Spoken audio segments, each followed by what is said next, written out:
बच्चे आपके, जरा हमारा ख्याल रखा करिए प्लीज। है आगे से प्लीज है। दिमाग है और बंदे में दिमाग तो है।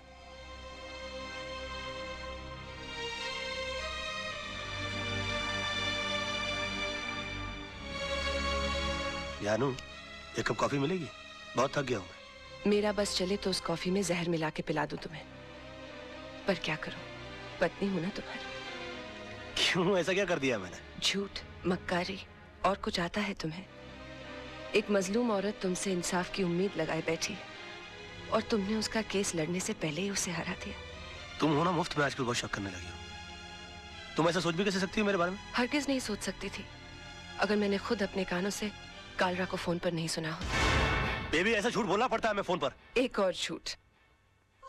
तुम्हारी सारी जिंदगी एक बहुत बड़ा झूठ बनकर रह गई है। ये 500 रुपए का नोट याद है तुम्हें? ये इसी कविता का केस जीतने पर तुम्हें मिला था। अपने हाथों से तुमने इस पर सत्यमेव जयते लिखा था। तुम ही कहते थे ना, सच्चाई के लिए हर चीज छोड़ी जा सकती है, लेकिन किसी चीज के लिए सच्चाई को नहीं छोड़ा जाता।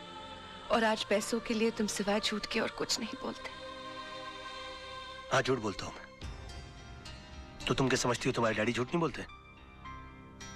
और माफ कीजिएगा आपके जीजा जी, आपके डैडी से भी बड़े झूठ है वो। और क्यों ना झूठ बोले वो? एक आदमी अपना घर परिवार चलाने के लिए, उन्हें सुख देने के लिए वकालत का काम कर रहा है, और उसकी एवज में वो जिससे पैसा लेता है तो उससे इंसाफ नहीं करेगा वो? आदमी काम क्यों करता है और पैसा किसके लिए कमाता है वो? खुद के लिए कि बच्चों के लिए, बीवी के लिए? नहीं, ये पैसा तुम अपने लिए कमाते हो। अगर मेरी जिंदगी में पैसे की इतनी अहमियत होती तो मैं तुमसे कभी शादी नहीं करती। मैंने तुमसे शादी की तुम्हारी ईमानदारी, तुम्हारी सादगी, सच्चाई देखकर। और जब ये सब चीजें तुम्हें नहीं रही तो मेरा भी यहाँ रहने का कोई मतलब नहीं बनता।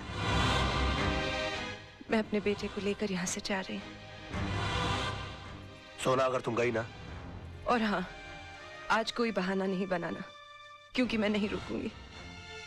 और एक और बात, तुम्हें एक और केस लड़ना है, हमारे डिवोर्स का।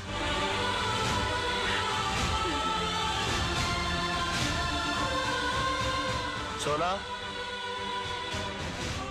बेबे,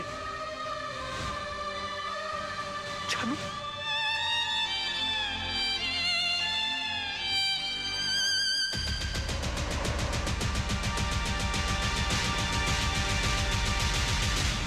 इतना बड़ा डिसीजन। माना कि रात से गलतियां हुई हैं भाभी, लेकिन वो दिल का बुरा नहीं है।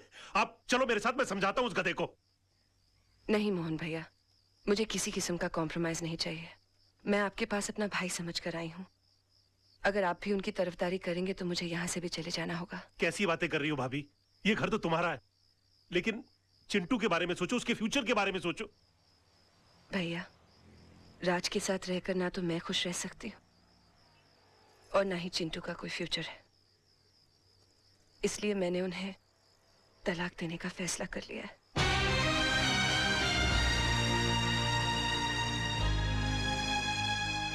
अंकल, ये तलाक क्या होता है? बेटे, भगवान ना स्वर्ग से जोड़े बनाकर धरती पे भेजता है, और इंसान उसे तोड़कर जो पाप करता है ना, उसे तलाक कहते हैं। अंकल, अगर मेरे मम्मी पापा अलग हो जाएंगे तो मैं किसके पास रहूंगा? बेटे, ये तो कोर्ट फैसला करेगा कि आप पापा के साथ रहोगे या मम्मी के साथ। कोर्ट मुझसे नहीं पूछेगी कि मुझे किसके साथ रहना है? पूछेगा ना। तब तो मैं बोल दूंगा मुझे मम्मी पापा दोनों के साथ रहना है। तब तो तलाक नहीं होगा ना? ऐसा नहीं होता बेटे। और फिर तुम्हारी मम्मी भी तो नहीं चाहती कि पापा के साथ रहे। क्यों? तुम्हारे पापा के झूठ से तंग आ चुकी हैं वो। अंकल, अगर मेरे पापा झूठ बोलना छोड़ दे तो मम्मी पापा को छोड़ के नहीं जाएगी ना? शायद बेटे।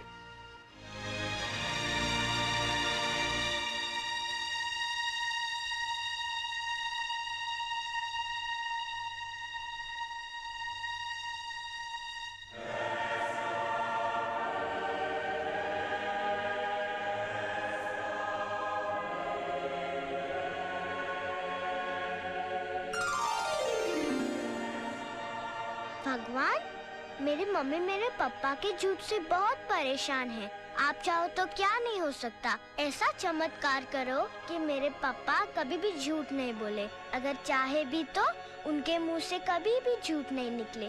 Thank you. राज, आज मैं बहुत खुश हूँ क्योंकि तुम्हारी बोर बीवी से तुम्हें छुटकारा मिल गया। उठ! उठ! क्या मेरी गोद को कुर्सी समझ रखा है जो बार बार आकर मेरी गोद में चढ़ जाती है? हाँ? या कबूतर खाने का चबूतरा समझ रखा है इसको? और हाथ पांव से इतनी तगड़ी है कि किसी कमजोर आदमी की गोद के अंदर बैठ जाओ ना तो वहीं के वहीं अपाहिज हो जाए वो बेचारा। और तुम क्या मेरी बीवी को बोर बोलती हो? तू बहुत बड़ी टाइम पास है। हाँ? अरे वो तो अपने प्रोफेशन को आगे बढ़ाने के चक्कर में, अपने आप को आगे ले जाने के चक्कर में मैं तुम्हारे चक्कर में आ गया। अरे मैंने कभी अपने सगे बाप को प्यार नहीं किया तो तुमको क्या प्यार करूंगा मैं? हाँ, और एक बात कान खोल के सुन लो, मेरी बीवी इतनी बड़ी बोर नहीं है जितनी बड़ी तू चोर है।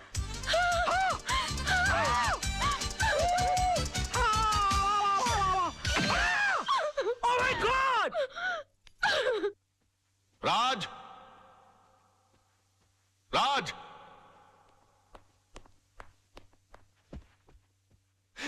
ये मैं क्या सुन रहा हूं बेटे? तुम्हारी हरकतों से तंग आकर सोनम तुम्हें डिवोर्स देना चाहती है, लेकिन तुम तो उसे प्यार करते हो, तुम मुझे अपना गुरु समझते हो, तुमने ऐसा क्यों किया बेटे? ये सब तुम्हारी वजह से हुआ बुढ़ाऊ। और तुम मुझी को कोस रहे हो? बुढ़ाऊ? हाँ बुढ़ाऊ। बेटी को पाला वो सब बंगले के अंदर और उसके बाद शादी के बाद सड़ने के लिए छोड़ दिया साला चाल के अंदर। हाँ? अरे वो तो कम अकल थी, लेकिन तुमको तो अकल थी, तुम रोक सकते थे उसको, लेकिन नहीं। मैंने तुमको अपना गुरु माना और तुमने क्या किया मेरे साथ? गुरुद्वारे के बाहर हाथ में कटोरा देकर भिखारी बनाकर खड़ा कर दिया मुझे और बोले बेटा मांग भीख।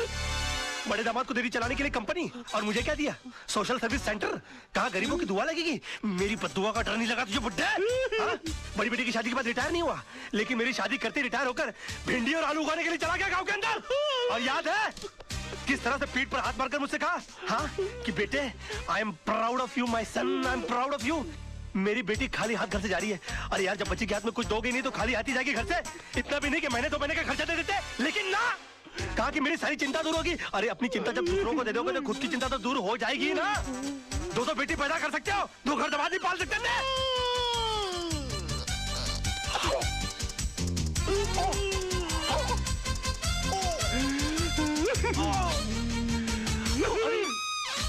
अरे बाप रे! नहीं अंकल जी, हाँ, अंकल जी, ओ नहीं, अंकल जी मैं नहीं मैं अंकल मैं आपको क्यों मारूं? अंकल आप मेरे बड़े अंकल जी हो जाता है बच्चों से। Uncle I am sorry, uncle I am very sorry. I am साहब, ये क्या किया मैन? तुमको लगती मेरे घर के मामले में बोलने वाली? हाँ? चलती फिरती बुलडोजर, डायनासोर की सड़ी हुई अंडी। Shut up!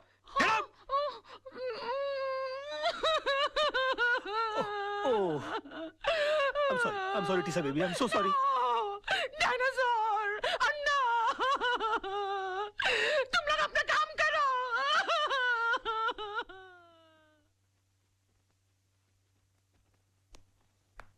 योर ऑनर, मेरे क्लाइंट मिस्टर विनोद कालरा पर श्रीमती कविता म्हात्रे ने यह इल्जाम लगाया है कि उन्होंने उनके पति मिस्टर आनंद म्हात्रे को घर से अगवा करके उनका कत्ल कर दिया है। और यह हकीकत नहीं है honour.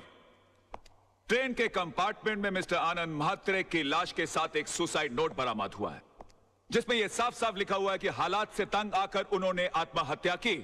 Yes your honour, Mrs Mhatre की कंप्लेंट है कि 13 अक्टूबर को सुबह 11 बजे उनके पति को अगवा कर लिया गया, बट 13 अक्टूबर को ही 11:05 पर मिस्टर विनोद कालरा मेरे सामने बैठे हुए थे। उनके कार की टक्कर एक ट्रक से हो गई। वो कंप्लेंट लिखवाने आए थे। मैंने FIR लॉन्च करके इन्हें भाटिया हॉस्पिटल ले जाकर इनकी मलहम पट्टी करवा दी, बस। शिरोडकर, तू कितना झूठ बोल रहा है? भूल गया 13 अक्टूबर सुबह 11 बजे तू कोर्ट में था? तुझ पर खुद रिश्वत लेने का मुकदमा चल रहा था। इंस्पेक्टर शिरोडकर, क्या ये सच है? योर ऑनर जी, लेकिन मैं क्या क्या क्या क्या क्या चुप रहो। इंस्पेक्टर शिरोडकर को हिरासत में लिया जाए, अदालत में झूठी गवाही देने के जुर्म में इन पर मुकदमा चलाया जाए। सर ये किसके साथ आए थे मुझे याद नहीं, लेकिन हाँ इनके सर पर चोट आई थी और मैंने स्टिचेस लगाकर उन्हें भेज दिया था। मिस्टर सरदेसाई, अगर 13 तारीख को आपने विनोद जी की पट्टिया की थी तो बहुत बड़ी प्रॉब्लम हो जाएगी। क्यों? क्योंकि 12 अक्टूबर से लेकर 17 अक्टूबर के बीच में मिसिस सरदेसाई गोवा के मेरिट होटल में सरदेसाई जी के साथ छुट्टियां मना रही थी। और अगर वो सरदेसाई आप नहीं है तो फिर वो सरदेसाई कौन थे? क्या बकवास कर रहे हैं आप? Just shut up. अरे वो किसी और के साथ नहीं, मेरे साथ ही थी। हम हस्बैंड वाइफ छुट्टी मनाने गए थे। तो अगर आप 12 अक्टूबर से छुट्टियां मना रहे हैं गोवा के अंदर, तो 13 अक्टूबर को विनोद जी की पट्टियां किसने की? डॉक्टर सरदेसाई को भी हिरासत में लिया जाए, इनका मेडिकल प्रैक्टिशनर सर्टिफिकेट भी कैंसिल कर दिया जाए। Court is adjourn till tomorrow. क्या हो गया मुझे? ये मैं क्या ये वकील क्रिकेट खेलने का मूड में क्या? 2 बॉल में 2 विकेट, इरादा क्या है तेरा? क्या हो गया मुझे? ये क्या हो गया मुझे? क्या हो गया मुझे? मैं इतना सच क्यों बोल रहा हूँ? Good morning sir. आज आप नहीं बोलोगे मैं कैसी लग रही हूँ? श्रीदेवी या माधुरी? सब बताओ ना प्लीज। शैतान की खाला लग रही हो। ऐसा बम लग रही है जो कभी भी फट सकता है। तुम बुर्का पहनकर क्यों नहीं निकलती हो? तुमको मालूम है बच्चे लोग देखकर कितना डर जाते होंगे? No I am not mean. तुम बैठी हो तो ऐसा लगता है जैसे कोई भैंस पानी में बैठ गई हो। I resign. Sir sir sir sir sir मैं कैसा लग रहा हूँ? लग रहा हूँ ना बिल्कुल धर्म जी जैसा। धर्म जी की इतनी बेइज्जती। अबे तू धर्मेंद्र नहीं, तू बंदर लग रहा है। चलते फिरते कुरमुरे की गोनी, दिन भर डुक्कर की तरह खाता रहता है, एक दिन फुग्गे की तरह फट जाएगा। सड़क पर तेरी लाश पड़ी होगी, उठाने के लिए कुली बुलाने पड़ेंगे। और कभी कभी नहा भी लिया कर, भैंसे तेरे कपड़े इतने बांस मारते हैं, पूरा स्टाफ परेशान रहता है तुझसे। हॉस्पिटल में क्लोरोफॉर्म की जगह अगर तेरे कपड़े सुंगा दिए जाए ना तो पेशेंट कोमा में चला जाएगा। अबे पेट मत खींच, पेट खींचने के बावजूद तेरा पेट बाहर रहता है। मुर्दे के बाल काट देने से उसका वजन हल्का नहीं हो जाता। मैं क्या बकवास कर रहा हूँ? मैं क्या बोल रहा हूँ? मेरे कंट्रोल में। अबे तू कंट्रोल में आ जा वरना तुझे काट के फेंक दूंगा मैं। डार्लिंग, सोना, लव, माय बेबी, तुम यहाँ क्या कर रही हो? तुम चली जाओ ऐसे। आज के दिन मुझसे कोई नहीं मिलेगा। प्लीज प्लीज तुम चली जाओ ऐसे। मैं तुमसे बात करने नहीं आई हूँ। मैं सिर्फ इतना पूछने आई हूँ कि तुमने डैडी से ऐसा क्या कह दिया कि उनका बीपी लो हो गया, उनके लिए डॉक्टर बुलाना पड़ा। ओहो, तो बुड्ढा बच गया। हाँ? मैंने तो सोचा था कि अब तक निकल लिया होगा। क्या बकवास कर रहे हो? बकवास नहीं, मैं सच बोल रहा हूँ। मैंने तो उनसे भी साफ साफ कह दिया कि मैंने उनके नाम और दौलत के चक्कर में तुमसे शादी की थी। हाँ, तुम्हारे पीछे में लट्टू बनकर इसलिए पड़ा हुआ था। तुम्हारी गाड़ी के सामने मैं झूठ मूठ कूदा था। मगर तुम इतनी बेवकूफ लड़की हो कि इतना छोटा सा झूठ नहीं पकड़ पाई। तरबूज में कान नाक मुंह फिट किए हुए तुम्हारे बाप की शक्ल की इंसान की मैं पूजा करता रहा, ये सोच करके वो मेरी जिंदगी की छतरी बनेंगे। मगर तुमने मेरे सर से छपराई गुल कर दिया। सम्मान और खुदारी के चक्कर में तुमने मुझे मदारी बनाकर छोड़ दिया। सॉरी सोना, मुझे माफ कर दो सोना, मैं क्या करूं? मेरे मुंह से सच ही निकल रहा है। तुमने बोल लिया ना, मैं अपना जवाब कोर्ट में दूंगी। हे भगवान, अब मेरा डिवोर्स होने से मुझे कोई नहीं बचा सकता। ये क्या हो गया मुझसे? सिर्फ मेरा बेटा चिंटू बचा सकता है। चिंटू, बेटे मैं आ रहा हूं। अरे भैया सुनो, जल्दी से सेंट एंड्रूज स्कूल चलो। ओ पाजी, ओ तुझे मैंने पहचाना? लड्डू सिंह पाजी, असली लड्डू सिंह। अरे यार जो भी, जल्दी चलो यार, जल्दी चलो बैठो। लड्डू सिंह आ गया बड़ा, पता नहीं कौन होगा लड्डू सिंह। ओ पाजी, वो गड्डी नहीं है। ए अरे यार जल्दी चलो यार। पाजी, तुझे मैंने पहचाना नहीं? अरे जब तुसी पहली बार बंबई चाहे से ना तो मैंने ਤੁਹਾਨੂੰ आनंद महल ਛੱਡਿਆ ਸੀ और तुसी मैंने सलाह दी सी कि पाजी किराए दी टैक्सी चलाने ची फायदा है, अपनी गड्डी कभी ना खरीदना। यार पहली बात, तुम कोई अनिल कपूर हो जो तुम्हारी शक्ल देखकर मैं पहचान लूं? 1.5 लाख टैक्सी चलाने वाले लोग हैं शहर के अंदर, किस किस का चेहरा मैं याद रखूंगा? और दूसरी बात यह कि तुमको मैंने सलाह इसलिए दी होगी क्योंकि तुम्हारी शक्ल देखकर ही मैं पहचान गया होगा कि तुम्हारी साइकिल खरीदने की औकात नहीं है। टैक्सी क्या तू घास खरीदेगा? और तुम क्या खाते, क्या अनाज खाते हो कि घास चरते हो मैदान में जाकर? कौन पैसेंजर किस मूड में आकर बैठा हुआ है उसकी कोई होश नहीं है, उसको सड़ाना शुरू कर दिया। और तुम्हारी बीवी तो मजबूर होगी, झक मार के उसको तुम्हारे साथ रहना पड़ता होगा। अगर मैं तुम्हारी बीवी होता ना तो खसबाड़ू खाने सेकंड लात मार के मैं तुमको बाहर निकाल डालता और डाइवोर्स करता, तलाक देता मैं तेरे को। ओए खोते दे पुत्र, लड्डू भाजी, और नीचे उतर। ओ नहीं, और नीचे उतर यार, गलती हो। ताली दे बैगन, नीचे उतर। एक मिनट हो यार, क्या मैं क्या नीचे उतर रहा है? लड्डू भाजी, और चल जल्दी। सच बर्दाश्त नहीं हुआ, जुलाब लग गए। ओ चिंटू, मेरे लाल, मेरे पीले, मेरे नीले, ओए यहाँ सब पीले में। ओ चिंटू, मैं चिंटू नहीं हूँ। चिंटू, डैडी। ओ चिंटू, ओ इधर आ यार। ओ चिंटू, ओ बड़ी प्रॉब्लम हो गई है। अरे मेरे मुंह से सच के सिवाय कुछ नहीं निकल रहा। अपनी मम्मी को बोल मुझे छोड़कर नहीं जाए। ऊपर वाले ने मेरी विश कबूल कर दी। तेरी कौन सी विश? अरे डैडी, कल रात को मैंने टूटते हुए तारे को देखकर विश किया कि आप कभी भी झूठ नहीं बोले। लो, इससे अच्छा तो ऊपर वाले से विश कर देता कि तेरे डैडी मर जाए। सुबह से लेकर अभी तक आधी दुनिया मेरी दुश्मन हो गई है। बेटे ऊपर वाले से बोल के तेरी विश कैंसिल कर दे, वरना तेरे डैडी जो है ना, हाँ वो चल पड़ेंगे। अरे डैडी, कल रात को मैंने टूटते हुए तारे को देखकर विश किया, अब दिन में तारे कहाँ से लाऊं? अच्छा बंदोबस्त किया है तूने मेरे बेटा, चल जा खेल। Bye dad. खेल। विश?